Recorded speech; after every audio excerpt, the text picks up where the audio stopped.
Malheur, dit l'Éternel, aux enfants rebelles qui prennent des résolutions sans moi et qui font des alliances sans ma volonté pour accumuler péché sur péché, qui descendent en Égypte sans me consulter pour se réfugier sous la protection de Pharaon et chercher un abri sous l'ombre de l'Égypte. La protection de Pharaon sera pour vous une honte et l'abri sous l'ombre de l'Égypte une ignominie. Déjà ses princes sont à Tsoan et ses envoyés ont atteint Anès. Tous seront confus au sujet d'un peuple qui ne leur sera point utile, ni pour les secourir, ni pour les aider, mais qui fera leur honte et leur opprobre. Sentence des bêtes du Midi. À travers une contrée de détresse et d'angoisse, d'où viennent la lionne et le lion, la vipère et le dragon volant, ils portent à dos d'âne leur richesse et sur la bosse des chameaux leur trésor à un peuple qui ne leur sera point utile. Car le secours de l'Égypte n'est que vanité et néant. C'est pourquoi j'appelle cela du bruit qui n'aboutit à rien. Va maintenant, écris ces choses devant eux sur une table et grave-les dans un livre, afin qu'elles subsistent dans les temps à venir, éternellement et à perpétuité. Car c'est un peuple rebelle, ce sont des enfants menteurs, des enfants qui ne veulent point écouter la loi de l'Éternel, qui disent aux voyants, ne voyez pas, et aux prophètes, ne nous prophétisez pas des vérités, dites-nous des choses flatteuses, prophétisez des chimères. Détournez-vous du chemin, écartez-vous du sentier, éloignez de notre présence le Saint d'Israël. C'est pourquoi ainsi parle le Saint d'Israël. Puisque vous rejetez cette parole, que vous vous confiez dans la violence et dans les détours, et que vous les prenez pour appui, ce crime sera pour vous comme une partie crevassée qui menace ruine et fait faillir dans un mur élevé, dont l'écroulement arrive tout à coup, en un instant. Il se brise comme se brise un vase de terre, que l'on casse sans ménagement et dont les débris ne laissent pas un morceau pour prendre du feu au foyer ou pour puiser de l'eau à la citerne. Car ainsi a parlé le Seigneur, l'Éternel, le Saint d'Israël. C'est dans la tranquillité et le repos que sera votre salut. C'est dans le calme et la confiance que sera votre force. Mais vous ne l'avez pas voulu. Vous avez dit, non, nous prendrons la course à cheval. C'est pourquoi vous fuirez à la course. Nous monterons des coursiers légers. C'est pourquoi ceux qui vous poursuivront seront légers. 1000 fuiront à la menace d'un seul, et à la menace de 5, vous fuirez, jusqu'à ce que vous restiez comme un signal au sommet de la montagne, comme un étendard sur la colline.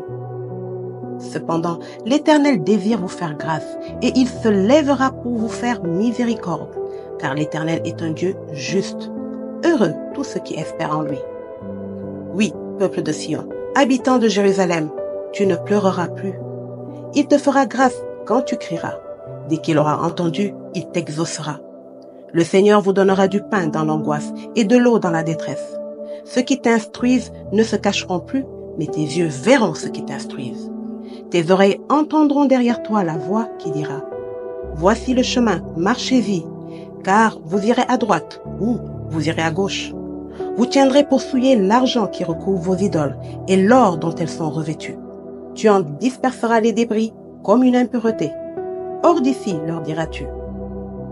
Alors il répandra la pluie sur la semence que tu auras mise en terre, et le pain que produira la terre sera savoureux et nourrissant.